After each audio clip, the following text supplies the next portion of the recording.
Menteri Luar Negeri Retno Marsudi mewakili Indonesia menghadiri sidang Majelis Umum ke-78 PBB di New York, Amerika Serikat. Puluhan pertemuan diadakan untuk membahas berbagai isu. Lalu bagaimana kesibukan Retno Marsudi menghadiri agenda sidang Majelis Umum PBB? Berikut ini wawancara anchor CNN Indonesia Tiffany Raitama dengan Menteri Luar Negeri Retno Marsudi di sela-sela kegiatan rangkaian sidang Majelis Umum PBB di New York, Amerika Serikat. Ribuan delegasi dari seluruh dunia, mulai dari kepala negara, kemudian menteri dan juga delegasi lainnya berkumpul di sidang Majelis Umum PBB ke-78 di New York. Jadi kalau misalnya Anda membayangkan dan melihat secara langsung bagaimana kesibukan selama kurang lebih 1 pekan selama penyelenggaraan sidang Majelis Umum ini, terutama dalam masa general debate, sangat-sangat hektik, sangat-sangat sibuk, banyak yang warawiri, termasuk para menteri ini. Nah, termasuk juga Menteri Luar Negeri kita, yaitu Ibu Retno Marsudi. Saya sudah bersama Bu Retno selama beberapa hari ini. Halo Ibu. Halo, apa kabar?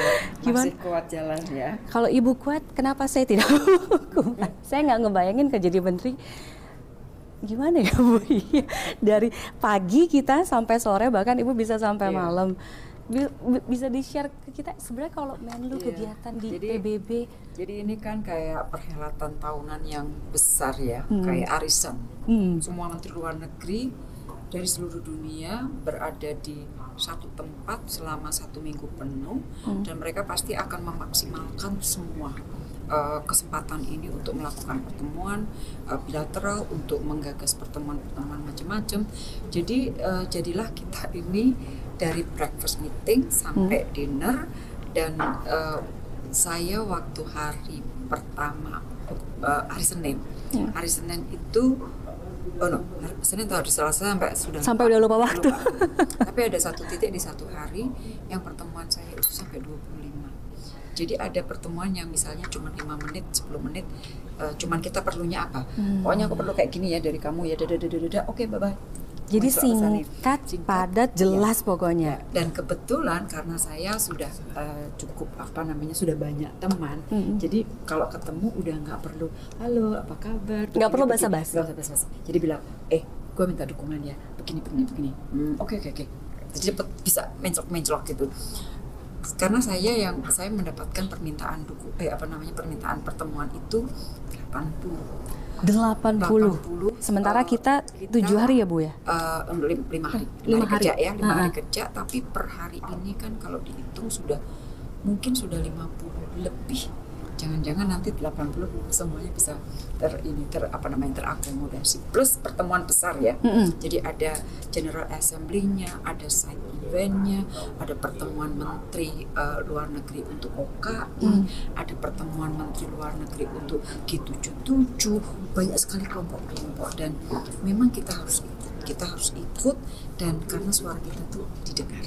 Oke, itu gimana baginya Bu? Maksudnya selama penyelenggaraan pun kan setahu saya sebenarnya masih banyak undangan dan keinginan mereka untuk bertemu dengan Indonesia, dengan Ibu gitu.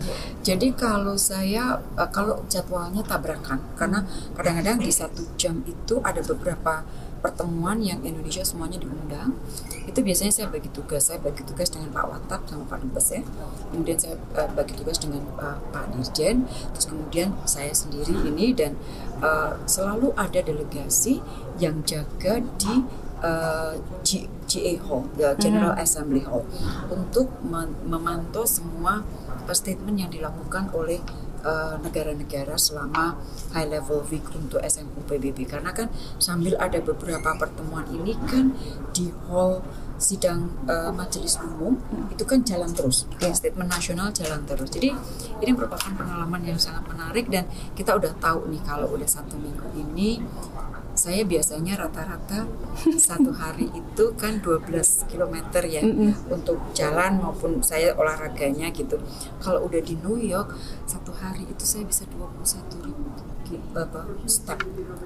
Saya ngebayangin karena saya setiap hari akhirnya selama di New York ngejalanin itu kayak wah dari sana ke sini. Ini Ibu karena ada agenda lain, singkat aja mungkin apa sih yang paling seru dalam menghadiri sidang PBB? Kemudian di samping itu kan kayaknya di sini tuh serius banget ya Bu. Ada yang nggak serius gak sih, maksudnya ketika ketemu dengan menteri lain atau mungkin kepala negara lain untuk ya sekedar santai-santai gitu? Ada nggak sih? Enggak, karena semuanya ingin menggunakan kesempatan ini sebaik-baiknya ya, karena banyak hal yang kita harus bahas dengan mereka. Misalnya tahun ini kita sedang memperjuangkan keanggotaan kita di Dewan Hak Asasi Manusia, Human Rights Council. Nah ini kita lobby, last round lobby itu ya kita lakukan sekarang ini. Maka pertemuan yang 10 menit itu banyak sekali yang saya lakukan untuk mendapatkan dukungan negara-negara agar kandidasi Indonesia bisa mereka dukung. Dan hal kayak gini memang sudah lumrah. Bahkan waktu DKPBB itu setiap 3 bulan, jadi digarap selama 2 tahun sebelumnya, setiap 3 bulan saya ada di gedung ini seminggu lobby. Jadi dari sebuah peristiwa, misalnya Indonesia terpilih menjadi anggota Dewan HAM, dari titik itu sebenarnya ditarik mundur itu kerjanya itu luar biasa. Jadi memang harus fit di sini, harus fokus pokoknya, karena memang agendanya tight sekali. Agendanya sangat sangat ketat sekali, dan memang pada akhirnya karena kita tidak semua dapat kita kita oke kan ya, maka kita memang harus bagi tugas dengan yang lain. Belum yang mantau pertemuan-pertemuan yang agak relatif lebih kecil, itu diplomat kita itu ada di mana-mana. Oke. Saya juga harus bagi waktu dengan Bu Menlu, karena Ibu Menlu harus mengejar agenda lainnya. Terima kasih Ibu ya sudah waktu berbagi dengan CNN ya. Semangat toh masih ada hari ke depan. Itu tadi wawancara saya bersama Menteri Luar Negeri Retno Marsudi, Tiffany Raitama, Indra Raharja, New York.